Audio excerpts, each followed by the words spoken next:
खूब पैसा कमाओ, हवाई जहाज खरीदो, हवाई जहाज में डांस देखो ऊपर 40,000 फीट पे अकेले बैठे हुए, सब ड्राइवबाजी की बातें मत करो। हम ये नहीं करें, वो नहीं, हम घूस लेने नहीं आए, तो यहां काहे बैठे हो?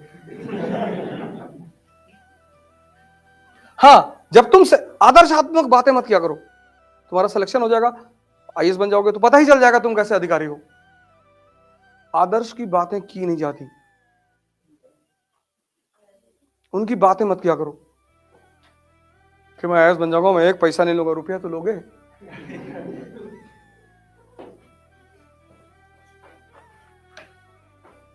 जीवन में कोई ड्रामेबाजी की बातें नहीं। हाँ, जब इंटरव्यू बोर्ड में जाओगे तो थोड़ा सा तुम्हें ध्यान रखना पड़ेगा। वहां वो तुमसे पूछेंगे कि तुम क्यों आईएएस बनना चाहते हो, तो तुम्हें कहना पड़ेगा कि सर यहाँ चुनौतियां ज्यादा हैं और मुझे चुनौतियां बहुत पसंद है sir, and I want to work for my people, I want to be with the people. और फिर वो तुम्हें देख के मुस्कुराएंगे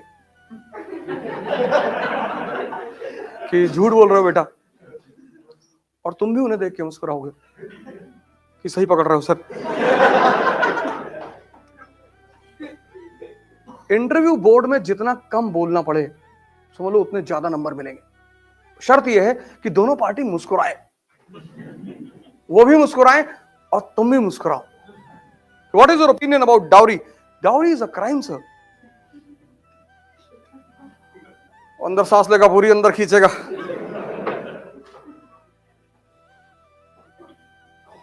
और तुम्हें पता है कि मेंस क्वालिफाई करने के बाद 4 रिश्ते आ चुके हैं। 2 मंत्री जी के घर से आए हैं और एक स्टील वालों के यहां से आया है।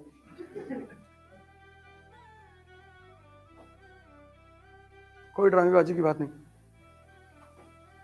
कल हाई कमिश्नर बन के जाओगे इंडिया के पाकिस्तान में, तो जिन्ना की तारीफ करनी पड़ेगी। 14 अगस्त को जो अपना इंडिपेंडेंस डे मनाएंगे तो तुमको बुलाएंगे एज अ गेस्ट, फिर तुमसे बोलेंगे कि सर 2 मिनट आप भी कुछ बोलिए, तो तुम्हें वहां जिन्ना की तारीफ में बोलना पड़ेगा कि the most talented man of 20th century, और इतना बोलना है कि पाकिस्तानी भी रोने लगे। अरे इतना थोड़ी था, इतना ही था।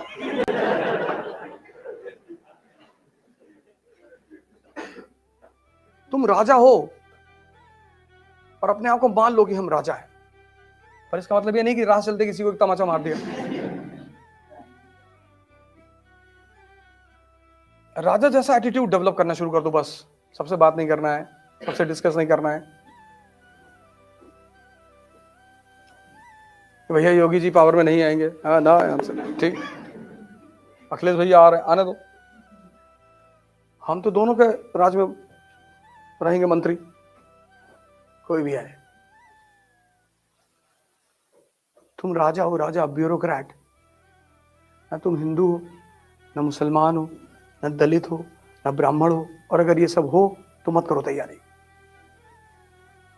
आज ही मौका है, छोड़ दो। तुम बनोगे वही जो तुम्हारी सोच है, उससे ज्यादा कुछ भी नहीं बनोगे। हाँ, पर समय समय पर तुम्हें इन चीजों को यूज करना पड़ेगा। ऐसा नहीं कि खत्म ही कर दो, रिमेंबरेंस के तौर पर रखे रहो। कभी कभी तुम्हें यूज करना पड़ेगा, करो।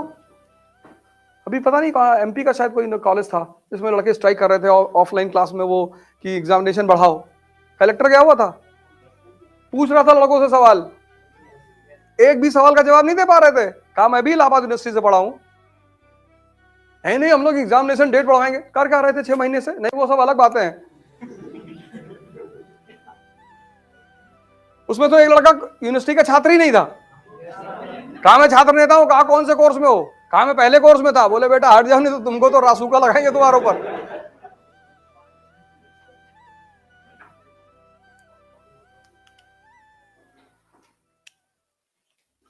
इसमें क्या रटना है यार। दुनिया में 2 चीजें लोगों को बहुत आकर्षित करती हैं, एक ब्यूटी, एक पैसा, और भारत के पास दोनों है। बिकॉज ऑफ दिस, इसकी वजह से Bharat became the victim of foreign invasion from ancient times. ऐसे एरो बना के लिखो कि because of this, because of what? Golden sparrow लिखो। Because of this India became the victim of, because of this India became the victim of foreign invasion, inbox foreign invasion from ancient times. प्राचीन काल से India became the victim of foreign invasion from ancient times. Example दे दो. Shakas, Kushans, important दे दो.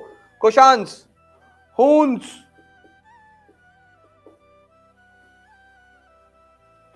Turks,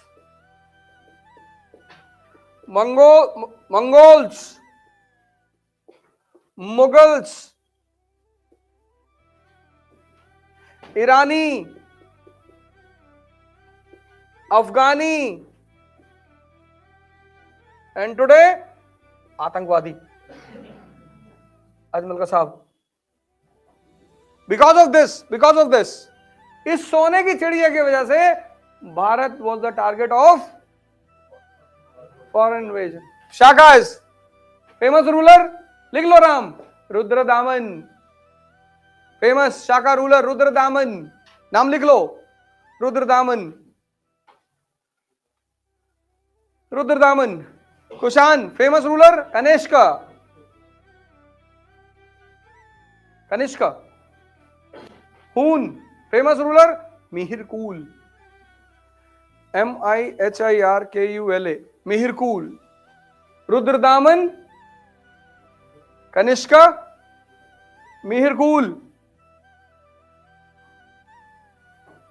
Mahmood Ghazni and Muhammad Gauri.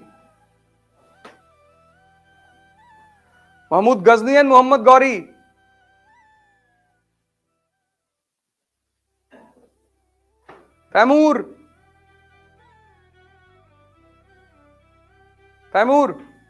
वो करीना का बेटा नहीं, तैमूर लेम. बाबर, नादिर शाह. बाबर, मुगल के नीचे लिख लो बाबर. नादिर शाह 1739. अफगानी, अहमद शाह अब्दाली.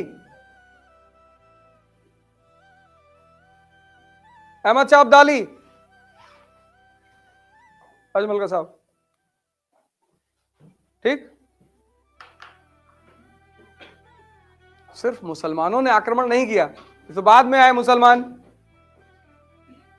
पढ़ा देना कि मुसलमानों ने इस देश को लूटा, हिंदू धर्म को खत्म कर. उससे पहले भी लोग आए. ये देखो, एक तो मैंने नाम छोड़ दिया, हिंद यमन, इंडो ग्रीक. लिख लो इसके आगे, इंडो ग्रीक्स.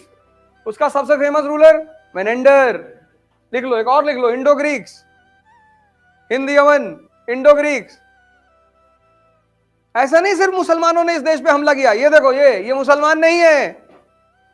ये देखो, इंडो ग्रीक. इसके आगे लिखो इंडो ग्रीक. मेनेंडर, हिंदी में उसको मिलिंद बोलते हैं, मेनेंडर. तो इस देश पे आक्रमण क्यों हुआ? यहां की संपत्ति की वजह से. तुम्हारा घर है मार्बल का 10 बीघे में, तुम्हारे पास 4 ऑडी है, 10 फॉर्च्यूनर है, 5 BMW है, लेकिन तुम्हारे घर के चारों तरफ स्लम एरिया है, स्लम, झोपड़पट्टी. तो जिस दिन तुम कमजोर पड़ोगे, ये झोपड़पट्टी के लोग तुम्हारे घर में कूदेंगे. यही हुआ भारत के साथ कि जब जब भारत कमजोर पड़ा तो ये अगल बगल के जो हमारे लोग हैं, ये भारत में घुस आए. नहीं, अफगानिस्तान में क्या है? कुछ भी नहीं है. वहां 2 चीज होती है, एक अफीम, एक AK-47.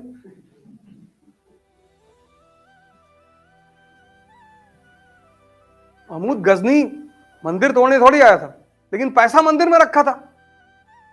Temples were banks in 1000 AD. उसको पैसा चाहिए था, उसके सिपाही डर रहे थे. कोई भी, चाहे सामान्य हिंदू हो, चाहे सामान्य मुसलमान हो, डरता तो है ही है. उसके सिपाही मंदिर में घुसने से डर रहे थे. उसे अपने सिपाहियों को एग्जाम्पल देना था. कुछ नहीं होता, चल आ. उसने उठा के मूर्ति पटक दी. सिपाहियों को हिम्मत आ गई कि अरे भैया, सिपाहियों ने सारी पटक दी. इसी बहाने मौलानाओं ने उसको नाम दे दिया बुत चिकन. इस्लामिक वर्ल्ड में उसकी बड़ी इज्जत बढ़ गई. मूर्ति तोड़ के आ रहा, वो रुपया लूट कर आ रहा था. उसको मध्य एशिया पे कब्जा करना था, उसको पैसा चाहिए था, रोकड़ा। उसको इस्लाम से कुछ लेना देना नहीं था। ये मैं नहीं कह रहा हूं, लिख लो। फिरदौसी ने उसकी बायोग्राफी लिखी है, शाहनामा। तो उसने फिरदौसी से कहा कि तुम जितनी लाइन मेरे बारे में लिखोगे मैं तुम्हें उतने सोने के सिक्के दूंगा। फिरदौसी ने कहा अच्छा। 20,000 लाइन लिख दी। इतनी मोटी किताब लेके पहुंचे महमूद गजनी के पास। बड़ा कंजूस आदमी था वो। उसने किताब देखी, कहा इतना लिखने के लिए कौन कहा था? इतने बड़ा लालची हो तुम? तो 2 झापड़ मारा। कहा इसको दे दो 50 सिक्के। 20,000 लाइन पे 50 सिक्के। फिरदौसी को पता था कि कंजूस आदमी है, उसने बीच के कुछ पन्ने छोड़ दिए थे। बाद में उसने उस पन्नों में लिखा कि ये रात भर शराब पीता है।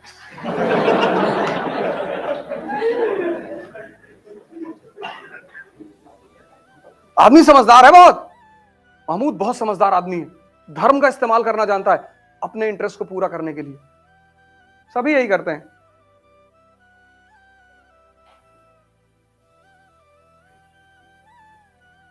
जब वो हिंदुस्तान की तरफ चलता था तो उसकी सेना में 10,000 लोग होते थे, सिर्फ 10,000। लेकिन 10,000 लोगों से कैसे लड़ेगा? तो जिहाद का नारा देता था वो। जैसे जिहाद बोलता था मुसलमानों का इंटरेस्ट जुड़ जाता था। वो 10,000 की सेना 50,000 में बदल जाती थी। फ्री में लड़ रहे हैं तो आओ। आम आदमी तो मार खाने के लिए ही पैदा हुआ है ना। इमोशनल मत हुआ करो।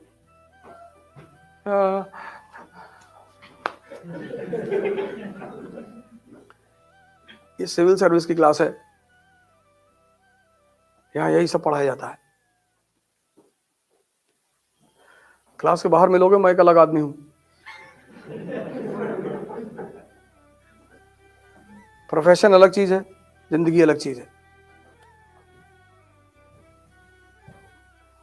कल पता लगा तुम कलेक्टर बन गए और मैं मथुरा काशी के मंदिर का मूवमेंट चला रहा हूं, तो टेंशन मत लेना यार। क्लास में तो सेकुलरिज्म की बातें करता था।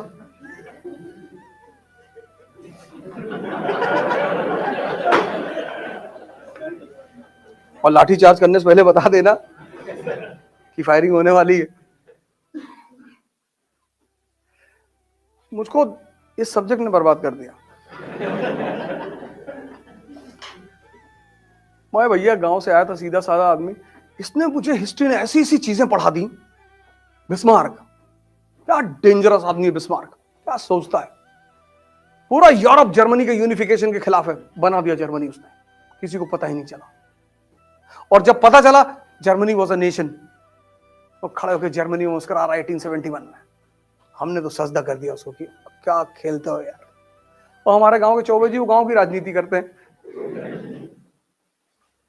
चौबे बिस्मार्क ना बन पाएंगे, गांव में रहेंगे, वो प्रधान भी नहीं बनेंगे।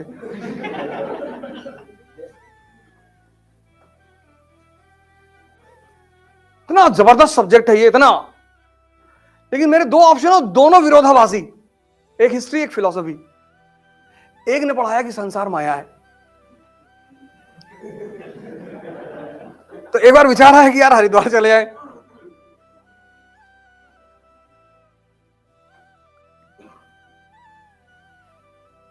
और इस सब्जेक्ट ने तो जो जो चीजें पढ़ा दी, समझो यार, तुम पढ़ते हो ना, तुम पढ़ाई ऐसे थोड़ी करते हो। ऐसे पढ़े थे कि भारत पर रेगुलर इन्वेजन क्यों हो रहे थे? नहीं पढ़े थे, तभी तो तुम्हें इंटरेस्ट नहीं आ रहा था। And without interest you will never enjoy. Enjoyment का सीधा संबंध है इंटरेस्ट से। जब तुम समझते हो तो मजा आता है, इसलिए ज्यादा पढ़ाई होती है। जो तुम कहते हो ना कि मोमेंटम नहीं बन पा रहा है, एंथुसियाज्म नहीं आ रहा, उसकी वजह है तुम्हें इंटरेस्ट नहीं पैदा हो पा रहा है, क्योंकि तुम समझ नहीं रहे हो, तुम रट रहे हो, तुम कनेक्ट नहीं कर रहे हो। भाई तुमको पहले भी पता था कि भारत पे लगातार इन्वेजन होते थे, पर तुमने ये डायग्राम कभी नहीं बनाया।